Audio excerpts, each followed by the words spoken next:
Peter Adamson, and you're listening to the History of Philosophy podcast, brought to you with the support of the LMU in Munich and King's College London. Online at www.historyofphilosophy.net. Today's episode, Man and Superman, Gersonides and the Jewish Reaction to Averroes. If you want to bring the ideas of a long-dead philosopher to a wider audience, you have three basic choices, not counting podcasts. You can translate the philosopher's writings into a new language. You can produce writings of your own that present the philosopher's ideas, perhaps applying them to new problems to show the philosopher's perennial relevance. Or you can write commentaries. These methods were practiced already in the ancient world. Let's hear it for Boethius in particular, who did all three of these things for Aristotle. And they are still practiced today. We've also seen translations, independent treatises, and commentaries among philosophical authors writing in Arabic. Now that we've arrived at philosophy in Hebrew, there's a fourth approach to consider. Not podcasts or interpretive dance, though that would be pretty awesome, but rather the super-commentary. A super-commentary is not a commentary that comes from the planet Krypton or has been bitten by a radioactive spider. It's something more mundane, a commentary about another commentary. As we know, the commentaries of Averroes had a great impact on Christian philosophers when they were translated into Latin, and on Jewish philosophers when translated into Hebrew. Among the Christians, Averroes was simply the commentator, and among the Jews, one scholar in particular deserves the title of the super-commentator, Levi ben Gerson, usually known as Gersonides, or alternatively Ralbag, an honorific that abbreviates Rabbi Levi ben Gerson, just as Maimonides is known as Rambam. When it came to understanding Aristotle, Averroes was the man, and that would make Gersonides Superman. He didn't hail from Krypton, even though Ralbag would be a pretty decent name for a comic book space alien. Rather, he lived in Provence in southern France, where he may have worked as a moneylender alongside his philosophical and religious scholarly activities. I'm not sure how well the money-lending business treated him, but those scholarly activities definitely paid dividends. In addition to his super-commentaries on Averroes, he produced commentaries on books of the Bible, treatises on mathematics, and one of the greatest treatises of medieval Jewish thought, the Milhamot Hashem, or Wars of the Lord, which brings together the richness of the Aristotelian tradition with the ideas of Maimonides, in an effort to show that there is no contradiction between philosophy and faith. A particularly impressive aspect of his writing is his contribution to astronomy, in honor of which a crater on the moon has been named Rabbi Levi. See, I told you he could be from outer space. Now, you might be imagining that Gersonides' commentaries on Averroes were unfeasibly enormous. After all, I told you when talking about Averroes that his line-by-line so-called long commentaries were very long indeed. How huge would a commentary on such a commentary be? But Gersonides focused on the epitomes and paraphrases of Averroes, the texts misleadingly called short and middle commentaries. He seems to have been especially interested in logic and psychology. For instance, he wrote super-commentaries on Averroes' epitomes of the three first works in the Organon, or Aristotelian logical writings. Incidentally, these super-commentaries were later translated into Latin, just as Averroes was. These exegetical works of Gersonides represent the high-water mark of response to Averroes among Jews. He lived in the first half of the 14th century, dying in 1344, which meant that he had access to the fruits of the Hebrew translation movement I've mentioned in previous episodes. Across Europe, the commentaries of Averroes were attracting intense attention. For instance, Hebrew versions of the logical paraphrases were produced by three separate translators in Naples and in southern France. We can get an impression of Averroes' impact not only from Gersonides, but from a range of other figures. Let's take as an example Shem Tov ben Joseph Falakera, who probably lived in Andalusia and died at the end of the 13th century. He wrote a lovely little treatise in Hebrew called The Epistle of the Debate, which adapts the ideas of Averroes' decisive treatise for a Jewish audience. In it, Falakera imagines a debate between a philosophically minded Jew and a religious scholar who thinks that Jews have no business reading Aristotle and Averroes. The defender of philosophy does not try to insist that everything philosophers have said can be reconciled with Judaism. Instead, he compares himself to someone eating the fruit of a pomegranate and discarding the peel, or taking honey from bees. In particular, we should discard the philosophers' denial of miracles, though this can be excused since they did not have the benefit of a tradition relating the miracle stories. And on the point that matters most, philosophers agree with the Jewish faith when they argue that the world is produced by a single creator. The religious scholar retorts that there is no need to argue for this at all, since it is stated clearly in Revelation. Here's where Phallakeras's Averroism starts to show. He has his proponent of philosophy say that, without rational proof, religious beliefs are only being accepted blindly by authority. To believe on the basis of philosophical proof is like seeing something with your own eyes rather than relying on the testimony of others. Indeed, the religious scholar himself, for all his learning, is no better than the common ignoramus who mouths the teachings of Judaism without a proper understanding of what he says. Of course, this is in full agreement with the message of Averroes' decisive treatise, and even the tactics deployed by Phallakeras's protagonist are reminiscent of Averroes.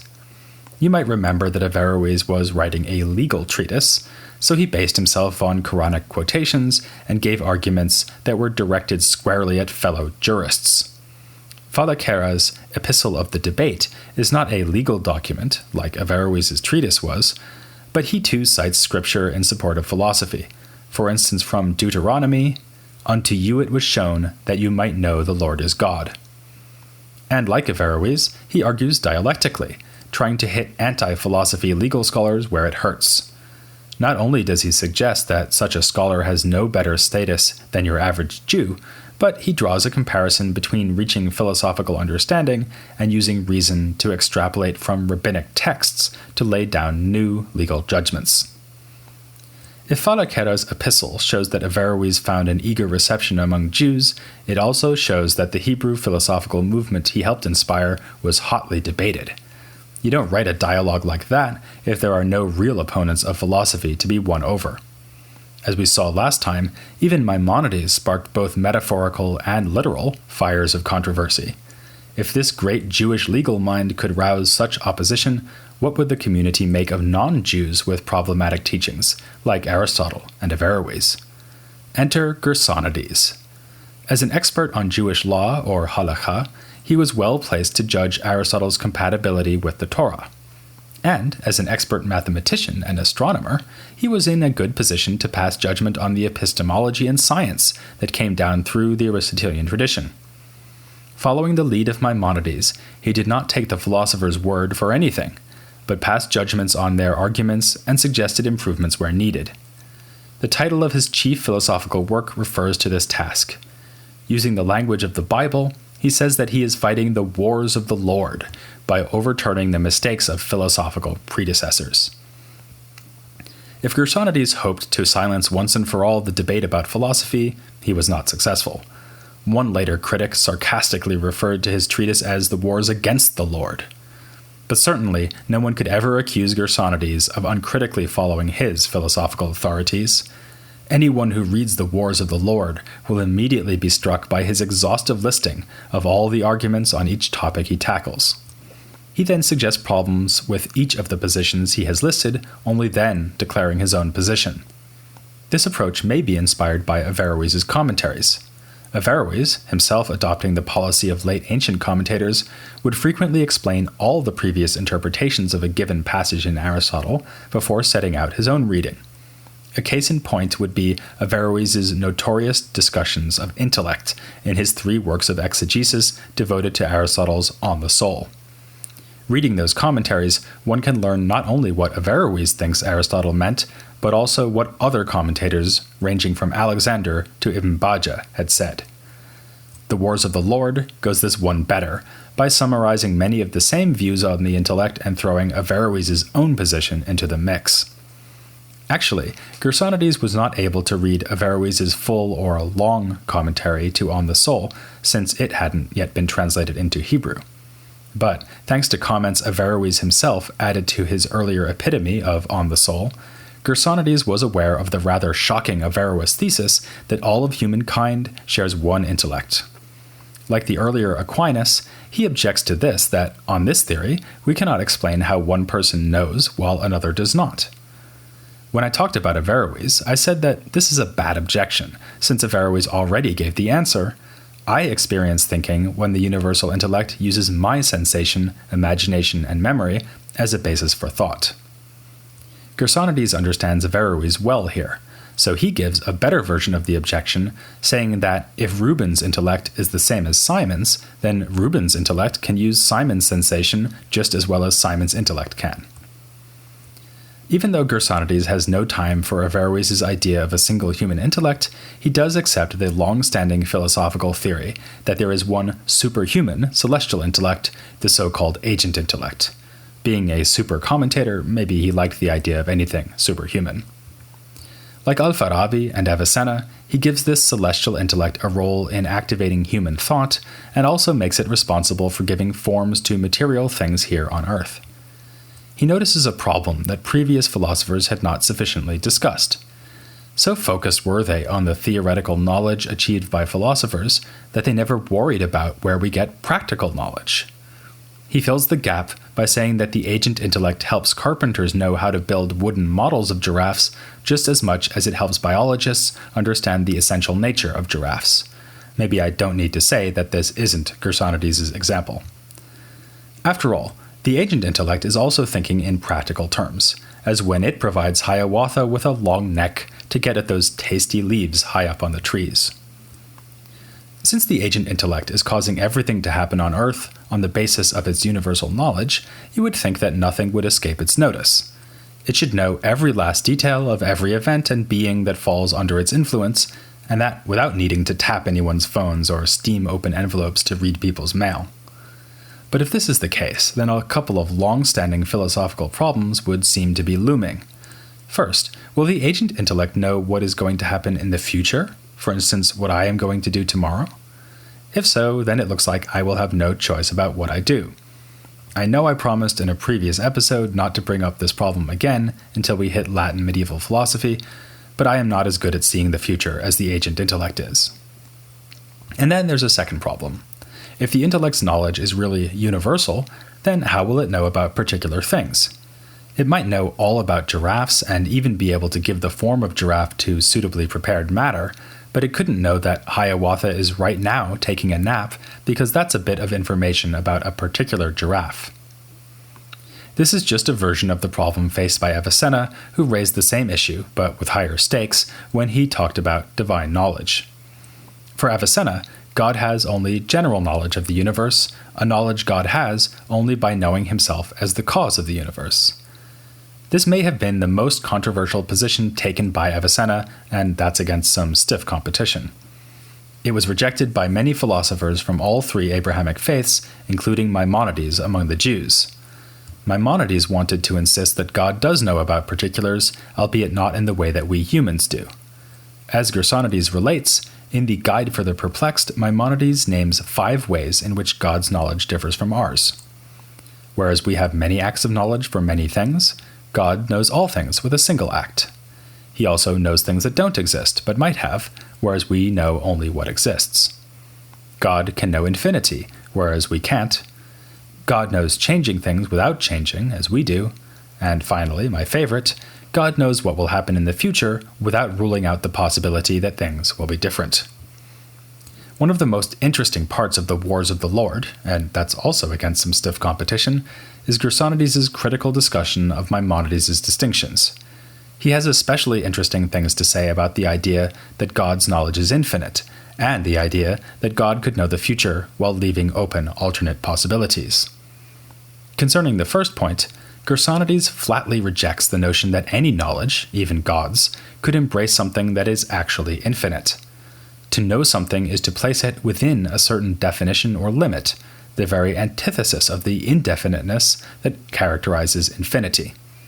But in a sense, even we puny humans can know infinity. For instance, we know bodies to be infinitely divisible. What this means is not that we could know an infinite number of actually divided parts in a body. Rather, it means that we understand the essence of bodies, in light of which we realize that it is, in principle, possible to divide bodies an indefinite number of times. No matter how small, every body is divisible. The only alternative would be atomism, which Gersonides rejects. Gersonides' solution to the problem of future knowledge is similar. We have no idea what will happen in the future, but the ancient intellect and God certainly do. This, however, does not mean that they already know in full and complete detail all that will occur tomorrow or a week from now or in coming years. Rather, it means that they understand the cosmic order and structure within which those events can happen. This is really just a version of Avicenna's theory. God does not know particulars as such, but rather knows the universal causal system that gives rise to them. So, Gersonides is siding with Avicenna and against just about everyone else. But he prefers this to Maimonides' solution, which he finds barely comprehensible. If God knows that Hiawatha will take a nap tomorrow, how can it still be possible that she not take a nap? This so-called solution makes it sound like God is just making educated guesses, since he is leaving open the possibility that things will go otherwise than he predicts. This would be mere belief, not knowledge. Unfortunately for Gersonides, he happens to have some beliefs of his own that don't fit very well with the theory he is defending. He thinks that astrologers frequently forecast events accurately, that people have dreams that represent things to come, and that prophets can know the future, thanks to revelation. In fact, he devotes the whole second book of the Wars of the Lord to precisely these phenomena. And astrologers, prophets, and prophetic dreamers certainly seem to be foretelling particular events. But Gersonides is nothing if not a consistent thinker, so, like a cowboy who has been assembling model airplanes, he sticks to his guns. In the case of astrology, for instance, he contends that the stars are signifying only the cosmic order, and that in exceptional cases, humans exercise freedom to depart from what has been predicted. In some cases, prophecies have a conditional form. If one thing happens, another will follow, which again depends not on certain knowledge of particular events, but on an implicit understanding of the cosmic order. He gives the biblical example of Joseph interpreting the Pharaoh's dream by prophesying a 7-year famine. This leaves it up to the Pharaoh whether he will act in such a way as to avoid the dire consequences of the famine by storing up grain in advance. Although Gersonides wound up covering all these topics and more in the Wars of the Lord, it seems that his original plan was to focus on that most controversial of topics for medieval Jews, creation, and the question of the eternity of the universe. Here, Gersonides takes an unusual stance, firmly rejecting the position of his two main influences, Maimonides and Averroes. The world is not eternal, as Averroes and possibly Maimonides thought. Gersonides argues that this is impossible, deploying a range of arguments familiar from the late ancient commentator Philoponus and from Muslims like Al-Kindi and Al-Ghazali. He also adds an argument of his own, which has some deep philosophical consequences. Since Aristotle firmly rejects the possibility of anything being actually infinite, the question had always been whether past eternity would mean that an actual infinity has already been reached. So the opponents of eternity claimed that an infinite time would actually need to elapse to get to the current moment. The response from Aristotle's partisans had always been that past eternity doesn't count as an actual infinity, since past moments, humans, and events have ceased existing, so they can't all join together to form part of an actual infinity. Against this, Gersonides argues that, in a sense, past things do still exist, or are real. If the event of Socrates' death has now receded into utter nothingness, what would make it true to say, for instance, that Socrates died of hemlock? Metaphysicians still debate this question of what must exist now in order to make statements about the past come out true. Within the debate of Gersonides' own time, he gives his allegiance to the least popular option from among the possible positions on eternity that had been listed by Maimonides. Rather than accepting the possibility that the universe was created out of nothing at some specific time, or accepting that the universe is eternal, Gersonides adopts the view that philosophers writing in Arabic had always associated with Plato. On this view, the universe was created at a specific time, but not out of nothing. Rather, God used pre-existing matter as a basis to fashion the world. Gersonides claims to find an endorsement of this idea in the opening verses of Genesis. In our look at philosophy in the Islamic world, though, we have seen no Jewish authors accept the Platonic idea until now. The only Muslim to embrace it was the unorthodox Arazi. Clearly, Gersonides was no slave to Averroes, Maimonides, and his other sources. He firmly believed in the agreement of Torah and philosophy, but only once philosophy was suitably adjusted by placing it on firmer foundations. He thus represents the rationalist wing of 14th century Judaism, which was still wrestling with the legacy of Maimonides. But you need two wings to fly, so naturally there was another, less rationalist wing of the Jewish response to the Great Eagle. We've already looked at the so-called Maimonides controversy of the 1230s, but we haven't yet looked at the greatest medieval critic of Maimonides, who was another figure of the 14th century, born right around the time that Gersonides died. In his zeal to criticize Maimonides, he formulated searching criticisms of Aristotelian physics, anticipating various discoveries we associate with early modern science in Europe. So let's keep the momentum going as we move on with Hasdai Crescus, next time on The History of Philosophy, without any gaps. مازال حي مازال محبوب القلب لا اشتاهوا لهذا المجال مازال حي مازال ما نسمح شي لو يصير عليها القتال